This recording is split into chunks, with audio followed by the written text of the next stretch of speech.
What's going on, everybody? All right, so there's one thing about the 12-volt solutions remote start for my Tundra that irritates me a little bit. This is the only thing I don't like about it. The remote start works perfect, but there's one thing that just kind of irritates me a little bit. Now, this will be a quick video. Shouldn't take long to show you what this is, but if you're buying one of these, you need to know this happens. Now, I don't think every truck has this. You have to have memory seats for this to affect your truck in any way, shape, or form, or you know, be a nuisance, I guess I could say. So if you don't have memory seats, everything's copacetic.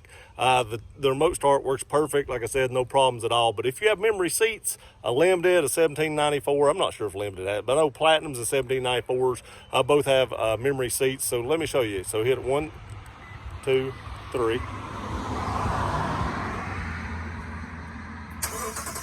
Truck starts up. Now let me go show you what the nuisance part of this is. Okay, now you go to get in your truck. Yep. And if you have these buttons right here, this is your memory seats button. Now if you have memory seats, when you get out of the truck, your driver's side seat scoots all the way back and your steering wheel goes all the way up. So what's supposed to happen is when you get in your truck, all this moves back where you've got it when you put the key in the ignition and start it. Although you can see that didn't happen. So every time I start my truck with a remote start, because I have power seats or memory seats, not necessarily power seats, but memory seats, have to hit this button. Now watch. Everything moves back exactly where I had it. Now, that's not a big deal because it does always remember where I had it.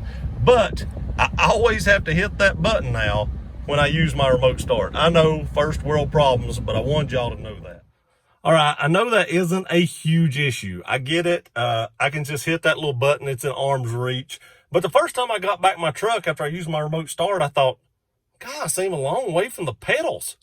And I was, because it don't move up. So if you have memory seats in your truck, just know if you add this remote start that it won't go back like it does normally if you just get in and start it up.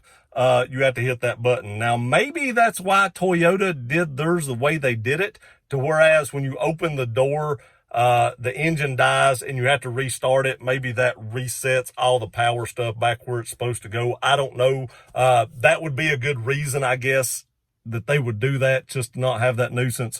But I would still rather have mine actually not turn off and me have to hit that button every time I get in it, than have the engine cut off and have to restart it.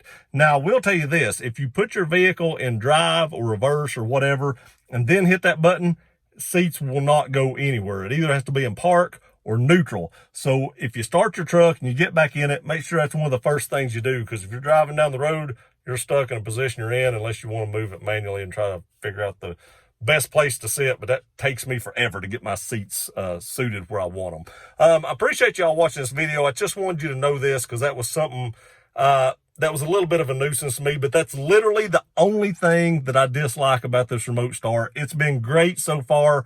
It's worked perfectly, and just one little nuisance, but I wanted y'all to know it. I appreciate y'all watching the video. Please like, share, and subscribe. We'll see you next time.